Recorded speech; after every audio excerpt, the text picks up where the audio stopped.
तो 37 बोधिपक्ष धर्मों में हम अष्टांग मार्ग की बात कर रहे हैं। सम्यक दृष्टि की हमने बात की कि सम्यक दृष्टि में 4 आर्य सत्य हैं। ये दुख है, ये दुख का कारण है, ये दुख का निवारण है और ये दुख निवारण का उपाय है, मतलब कि अष्टांग मार्ग। तो पहला सम्यक दृष्टि, 4 आर्य सत्य। अब जो दूसरा है सम्मा संकप्पो, यानी सम्यक संकल्प। तो उसमें 3 चीज़ें बुद्ध ने बताई, नेखम संकप्पो, अव्यापाद संकप्पो, अविहिंसा संकप्पो। नेखम का मतलब हो गया निष्क्रमण। तो निष्क्रमण का एक अर्थ तो ये हो गया कि घर बार छोड़ के जाना पड़ता है, भिक्षु भिक्षुणी बन जाओ। लेकिन बुद्ध किसी सूत्र में बताते हैं कि असली निष्क्रमण है मन का। तो मन के अटैचमेंट धीरे धीरे कम हो जाएं। आप सब कुछ कर रहे हैं, काम भी कर रहे हैं, जॉब कर रहे हैं, बिजनेस कर रहे हैं, गृहस्थी चला रहे हैं, लेकिन आप अटैच्ड नहीं हैं। कल आपसे कुछ छिन जाए तो आप समता में, ठीक है, कोई दिक्कत नहीं, क्योंकि वो तो होने वाला है ना। हमारे नियर डियर भी जाएंगे, हम भी जाएंगे एक दिन, तो वो सब तो जाएगा। तो उनसे अटैचमेंट अगर पहले ही थोड़ा कम हो जाए तो फिर उतना दुख नहीं होगा। जितना ज़्यादा अटैचमेंट होगा उतना ज़्यादा दुख होगा। तो ये अटैचमेंट्स से थोड़ा सा डिटैच होना शुरू हो जाए तो निष्क्रमण हो गया। मतलब जो मैं मेरा है, उससे थोड़ा सा डिस्टेंस हो जाए कि मेरा कुछ नहीं है। मतलब ये है, रिसोर्सेज हैं, सब कुछ है, पर मेरा इसमें कुछ नहीं है। ये भाव अगर थोड़ा भी आ गया तो निष्क्रमण हो गया।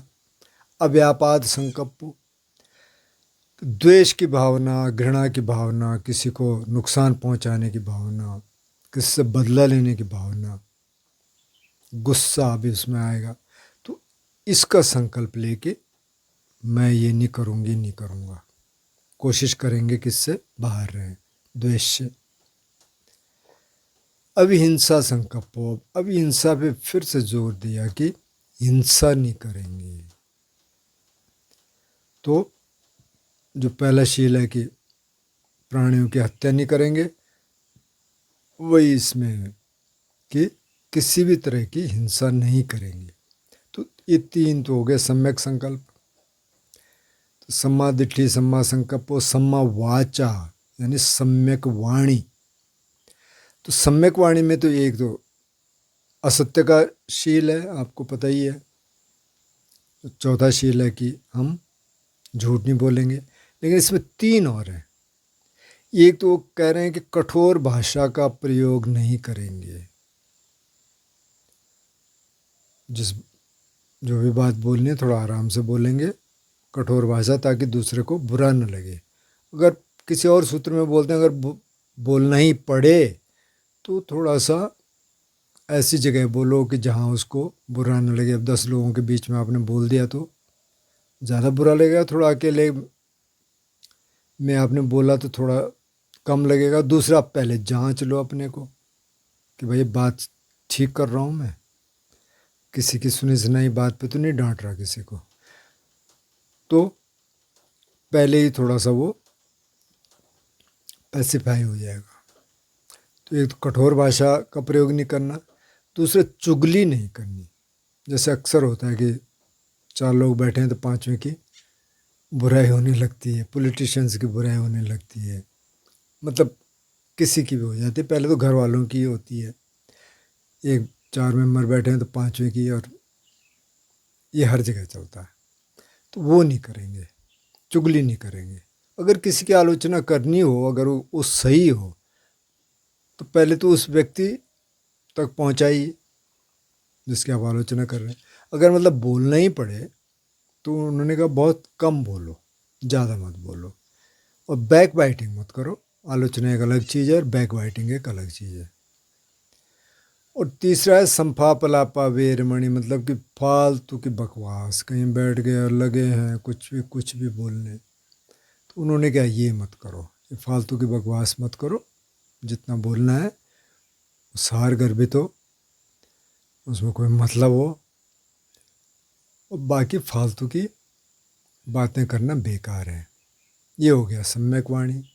सम्मा कम्मंतो। अब कम्मंतो उन्होंने कहा कर्मांत, जिसको हम कह सकते हैं सम्यक कर्म, लेकिन वो कहते हैं कर्म का अंत, क्योंकि कर्म शुरू होता है मन से, फिर वो वाणी पे आएगा और फिर वो एक्शन में आएगा, तो वो तो एंड ऑफ एक्शन उसको बोलते हैं। तो कर्म जान लेते हैं। तो सम्मा कम्मंतो में उन्होंने कहा कि प्राणियों की हत्या नहीं करेंगे। अब देखिए, अब हिंसा पहले भी आ गया और यहाँ भी आ गया। प्राणातिपाता वेरमणि, अदिन्ना दाना वेरमणि, कामेशमिच्छाचार वेरमणि, ये 3 शील इसमें आ गए। तो एक तो प्राणियों की हत्या नहीं करेंगे, चोरी नहीं करेंगे और व्यभिचार नहीं करेंगे। तो अभी स्कीम अगर आप देखें, ये जो अष्टांग मार्ग है, तो पहले जो 2 हैं, सम्मा दिट्ठी सम्मा संकल्प, यानी सम्यक दृष्टि और सम्यक संकल्प, ये तो हो गए प्रज्ञा। सम्मा वाचा सम्मा कम्मंतो सम्मा आजीवो, तो सम्यक वाणी, सम्यक कर्म और सम्यक आजीविका, ये हो गया शील। और उससे आगे जो 3 है, सम्मा वायामो सम्मा सति सम्मा समाधि, ये हो गया समाधि। तो इसलिए इसको बोलते हैं शील समाधि प्रज्ञा। ये तीनों इसमें आ गए, तो संक्षेप में शील समाधि प्रज्ञा बोल सकते हैं। तो सम्मा कम्मंतो में 3 शील आ गए कि भाई प्राणियों की हत्या नहीं करेंगे, चोरी नहीं करेंगे, व्यभिचार नहीं करेंगे। सम्मा आजीवो, अब सम्यक आजीविका में उन्होंने इतना ही कहा कि जो मिथ्या आजीविका त्याग के वो सम्यक आजीविका अपनाता है या अपनाती है। लेकिन कुछ और सूत्रों में उन्होंने कहा कि अगर कोई जहर का व्यापार कर रहा है, जहर खरीदता बेचता है, तो वो मिथ्या आजीविका हो गई, वो ठीक नहीं है। अगर कोई हथियार खरीदता बेचता है तो वो मिथ्या आजीविका हो गई। अच्छा, ह्यूमन ट्रैफिकिंग या एनिमल ट्रैफिकिंग, अगर कोई उस समय, तो दास दासी प्रथा थी और आज भी होती है ह्यूमन ट्रैफिकिंग अलग अलग तरीके से, तो वो मिथ्या आजीविका हो गई। इसी तरह से जो जानवर हैं, मतलब बकरी पाल रहे हैं, कुछ और पाल रहे हैं, और मीट के लिए अगर उसको बेच रहे हैं तो वो मिथ्या आजीविका हो जाएगी, तो वो मिथ्या आजीविका है। तो इस तरह से उन्होंने ये 4-5 चीज़ें कही। कहीं और यहाँ पे तो सिर्फ इतना ही कहा कि वो सम्यक आजीविका अपनाता है, मिथ्या आजीविका नहीं अपनाता। तो खैर, आप देख सकते हैं आजकल कुछ और भी चीज़ें हो सकती हैं।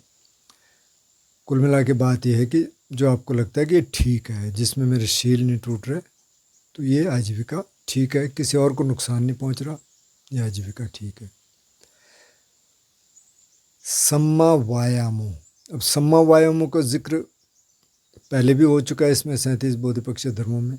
वो 4 राइट एफर्ट की बात करते हैं, 4 सम्यक प्रयास, कि पहले तो जो अकुशल है, जो राग द्वेष है, उसको आने मत दो। अगर वो आ गया तब उसको बाहर निकालो। उसकी कई स्ट्रेटजीज हैं, राग को कैसे निकालना है, द्वेष को कैसे निकालना है।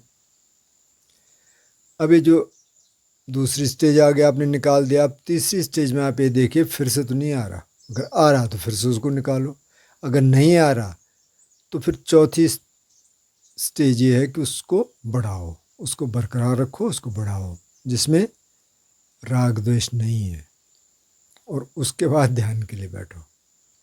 या अगर ध्यान ही में आ गया तो आप उसको हटाओ, वैसे दैनिक जीवन में आ गया तो उसको अलग कर दो। ये 4 राइट एफर्ट उन्होंने कहा। सम्मा वायामो। अब सम्मा सती, सम्मा सती का भी जिक्र हो चुका है। जो 4 सतिपट्ठान हैं, काये कायानुपस्सी विहरति आतापि संपजानो सतिमा, उसी तरह वेदना अनुपस्सना, चित्तानुपस्सना, धम्मानुपस्सना, ये तो 4 अनुपस्सनाएँ हैं। काया को देखता है, जैसे हम ब्रेथ मेडिटेशन है तो काया में आ जाएगा, या हमने वो 32 पार्ट का कहा था कि ऊपर से बाल, नाखून, शरीर के बाल, त्वचा, दांत, पहले तो 5 चीज़ों का वो करते हैं, लेकिन फिर अंदर के ऑर्गन्स उनको देखे, ताकि जो लस्ट अगर है, काम वासना है, तो वो इससे टूट जाएगी, कम हो जाएगी। तो कम से कम ध्यान के वक्त तो ना आए। तो 32 पार्ट का है। फिर चलने में वॉकिंग मेडिटेशन है, आसनों में है, बैठा है, खड़ा है, चल रहा है, लेटा है, उसमें फिर वेदनानुपස්සना में जो शरीर की अवेयरनेस है, जो हम संवेदनाओं को देखते हैं, सेंसेशंस को देखते हैं, वो वेदनानुपස්සना हो गया। चित्तानुपස්සना और आगे की बात है कि जब इस सब में स्टैब्लिश हो गए, तो फिर जो चित्त में है वो देखना शुरू किया। वो एक्चुअली तो जब समाधि में पहुँचेंगे, तो उससे पहले की बात है ये, तब उसको देखना आसान हो जाएगा, क्योंकि उसके बाद चित्त में वैसे ही विचार कम हो जाते हैं, इमोशंस कम हो जाते हैं। तो उस समय चित्तानुपස්සना कर सकते हैं। और फिर धम्मानुपස්සना में जो 7 बोधि के अंग हैं, 5 निवरण हैं, इस सब कुछ आ जाएंगे। तो जो भी बड़े बड़े इमोशंस चल रहे हैं दिमाग में, वो सारा धम्मानुपස්සना हो गया। तो सम्मा सती में ये 4 सतिपट्ठान आ गए। और सम्मा समाधि, अब सम्मा समाधि में, सम्यक समाधि में जो 4 झाना है, खास तौर पे 4 समाधियां हैं, हम उनका जिक्र थोड़ा बहुत तो कर रहे हैं बीच बीच में। तो पहली समाधि की स्थिति जब आएगी, तो उसमें उन्होंने कहा 5 चीज़ें हैं। वितक्क विचार पीति सुख एकाग्रता। वितक्क विचार को आप विचार समझ लीजिए। एक तो जो विचार का एकदम शुरू में आता है, कोई इमेज आती है या कुछ इस तरह का आता है मूवमेंट, वो तो हो गया वितक्क। और उस पर जो विचार चल पड़ता है, जैसे कोई पेड़ देखा, फिर दिखने लगे, अच्छा ये पेड़ का नाम क्या है, अच्छा ये कैसे पत्ते हैं इसके, कैसी शाखाएं हैं, फिर पेड़ से कहीं और चला गया, कहीं और चला गया, तो वो विचार हो गया। तो अभी पहले झाना या पहली समाधि में वितक्क विचार दोनों हैं। इनिशियल थॉट है, अप्लाइड थॉट है। पीति है, प्रीति, जिसको अंग्रेजी में किसी ने ट्रांसलेट किया रैप्चर, मतलब मन बहुत प्रसन्न है। सुख है, यानी बॉडी में जो सटल सेंसेशंस हैं, बॉडी में कोई पेन नहीं है ज़्यादा, थोड़ा बहुत होगा भी तो ऐसा नहीं है कि वैसा नहीं है, तो सुख है, ब्लिसफुल सेंसेशंस हैं।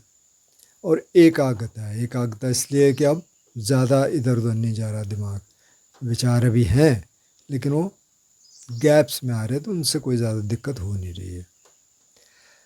दूसरी समाधि में, दूसरे झाना में क्या होगा, ये वितक्क विचार खत्म हो गया, तो अब रह गया पीति सुख एकाग्रता। तो मन प्रसन्न है, बॉडी में बहुत सूक्ष्म संवेदनाएं हैं, बहुत अच्छा लग रहा, और एकाग्रता है। तो अब तो विचार भी चले गए, तो अब तो और एकाग्रता है, लेकिन पीति सुख तो है भी। तीसरे झाना में ये पीति भी चली गई, जो प्रीति है, जो एकदम रैप्चर था, जो दिमाग में एकदम प्रसन्नता थी, वो गई। तो अब क्या रह गया, बॉडी में सुख रह गया, शरीर में सुखद संवेदनाएं रह गई, और एकाग्रता तो है, क्योंकि अब तो काफ़ी सारी चीज़ें चली गई। और चौथे झाना में सुख भी चला गया, तो बॉडी का ज़्यादा पता नहीं चल रहा है कि क्या हो रहा है इसमें, लेकिन मन इस स्पेस में बस, न उसमें विचार है, न उसमें प्रीति है, न उसमें सुख है। तो ये एकाग्रता, इसको कहा कि असली एकाग्रता ये है। इसको उपेक्षको च विहरति, बुद्ध कहते हैं कि बिल्कुल समता में स्थित है और कुछ भी ग्रहण नहीं करता उस समय। कई बार इसको एक कहा चेतो विमुक्ति, यानी चित्त की विमुक्ति हो गई। अब ये फाइनल विमुक्ति नहीं है जिसको इनलाइटनमेंट कहते हैं, लेकिन बुद्धिस्ट को कहते हैं छोटा इनलाइटनमेंट। वो कहते हैं थोड़ा सा झलक आपको मिल गई, जिसको कहते हैं कई बार की झलक मिल गई। उन्होंने कहा ये झलक, अभी सोतापन भी नहीं है, लेकिन इस स्टेज के बाद हो सकता है। तो ये 4 समाधियाँ हो गई। तो ये अष्टांग मार्ग है, इसको जितना एक्सप्लेन करेंगे मतलब कर सकते हैं तो बहुत बड़ा टॉपिक है, लेकिन अगर आपके कुछ इसमें प्रश्न होंगे तो आप पूछ सकते हैं। तो कुल मिला के ये जो 37 बोधिपक्ष धर्म हैं, तो उन पे हमने पूरी बात कर ली। तो अब और चीज़ों पे करेंगे। अब कहने को तो ये कहा जाता है कि इसी का एलेबोरेशन है सारा, लेकिन ऐसा लगता नहीं है, क्योंकि अब जैसे पटिच्च समुपाद है, जो कॉजालिटी है कि ये होता है तो ये होता है, डिपेंडेंट ओरिजिनेशन भी उसको किसी ने कहा, वो तो इससे थोड़ा अलग दिखता है। बाकी और बहुत सारी चीज़ें हैं, तो उन पे फिर बात करेंगे। तो फिलहाल एक जो कोर टीचिंग है उसकी हमने बात की। तो रेफरेंस के लिए अच्छा रहेगा, जो इस मार्ग पे चल रहे हैं, जो ध्यान करने वाले हैं, जानना चाहते हैं क्या है, तो इसमें है। तो जब भी आपको लगे कोई डाउट है तो आप इसको देख लें, फिर उसके आधार पे आप और लोगों को भी सुनेंगे और पढ़ेंगे तो और स्पष्टता आएगी।